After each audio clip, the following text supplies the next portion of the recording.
Hello students, तो कैसे हैं आप लोग। आई होप कि आप लोग बहुत ही अच्छे से होंगे। पिछले वीडियो में हम आप लोग को sin 1 डिग्री का वैल्यू निकालना सिखा चुके थे।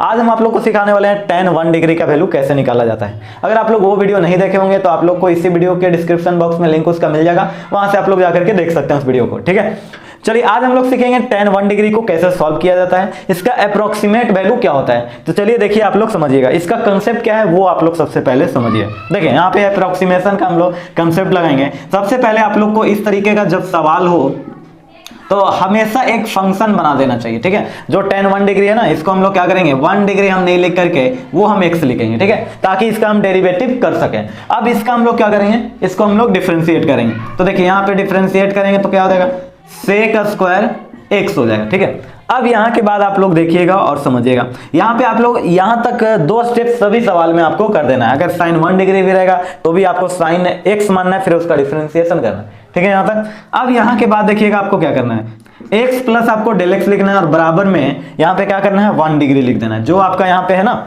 उसको आपको लिख देना है, यानी x प्लस डेल x बराबर 1 डिग्री। अगर 2 डिग्री निकालना होता तो x प्लस डेल x बराबर 2 डिग्री। समझ रहे हैं। ठीक है, अब यहाँ के बाद देखो, अब यहाँ के बाद आपको एक फार्मूला लगाना है। क्या लगाना है, एक फार्मूला। वी नो दैट, हम लोग जानते हैं एक formula f x plus del x is equal to f x plus f dash x into del x. ये एक फार्मूला होता है अप्रोक्सीमेशन का, जो कि आपको बहुत ही अच्छे से इसको ध्यान में रखना है और याद करना है, याद रखना है। ठीक है, अब यहाँ के बाद देखिए, इस फार्मूले में हमको फंक्शन चाहिए, डेरिवेटिव चाहिए और डेल एक्स चाहिए। तो यहाँ पे हमारा फंक्शन है, यहाँ पे एफ डैश एक्स भी है, डेल एक्स नहीं है। ठीक है, क्योंकि एक्स प्लस डेल एक्स का वैल्यू क्या है, 1 डिग्री।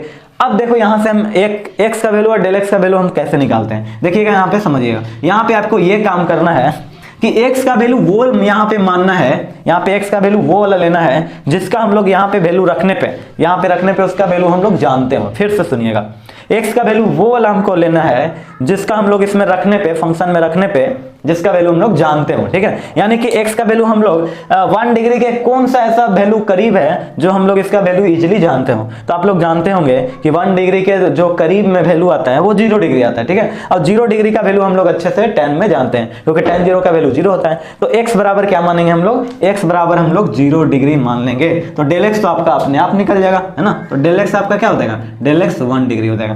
x 0 तो डेल x 1 डिग्री, कोई दिक्कत नहीं। अब इस फार्मूला में हमको रखना है और काम हो गया है। ठीक है, अब देखो बाबू, यहाँ के बाद आप लोग समझिएगा, यहाँ के बाद आप लोग को क्या करना है, एफ एक्स का वैल्यू क्या है, tan x है ना, तो tan x लिख दें प्लस एफ डैश एक्स यानी कि सेक स्क्वायर x हो गया इनटू डेल x का वैल्यू क्या है भाई, डेल x का वैल्यू हमारा 1 डिग्री आ गया। 1 का पावर 0 मत समझिएगा, 1 डिग्री है वो।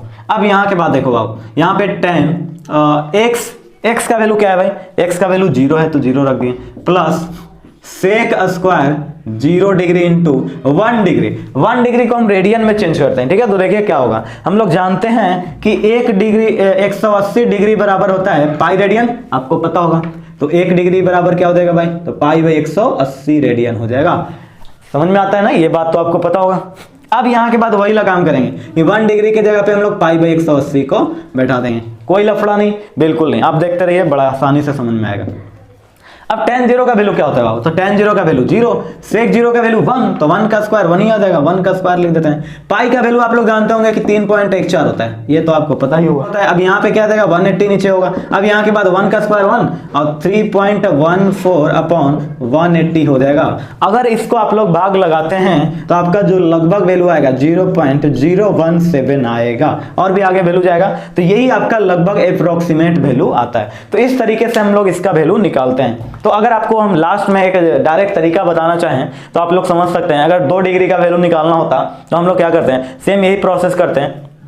तो अगर हम लोग सेम प्रोसेस यही करते हैं, x का वैल्यू 0, डेल x का वैल्यू 2, यहाँ पे क्या हो जाता है, यहाँ पे 0 सब 0, यहाँ पे 2 डिग्री की जगह पे क्या लिखते हैं, 2 पाई बाई 180 यानी कि पाई बाई 90 डिग्री, यानी 3.14 अपॉन 90 हो जाता है। भाग लगाते हैं, जो आंसर आता है वही आपका tan 2 डिग्री का वैल्यू होता है। तो इस तरीके से हम लोग इसका वैल्यू को हम लोग फाइंड करते हैं। आई होप कि आप लोग को कंसेप्ट अच्छे से समझ में आया होगा। अगर आप लोग को ये वीडियो अच्छा लगा तो लाइक करिएगा, कमेंट करिएगा, चैनल पे पहले बार आए होंगे तो सब्सक्राइब जरूर करिएगा, और एक बार इस वीडियो को अपने ग्रुप में शेयर जरूर करिएगा। तो चलिए आज के लिए इतना ही, फिर मिलते हैं आप लोग से कोई और नेक्स्ट वीडियो में।